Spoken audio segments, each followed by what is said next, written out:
Heard you want to be a witcher. It's a dangerous profession. Apparently, you can die anywhere, anytime. You'll have to hunt real nasty creatures.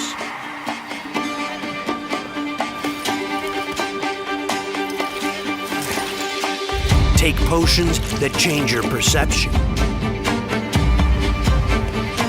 Face horrors ordinary folk never see in their daily lives. And if you die, maybe, just maybe, some poet will write a ballad about you.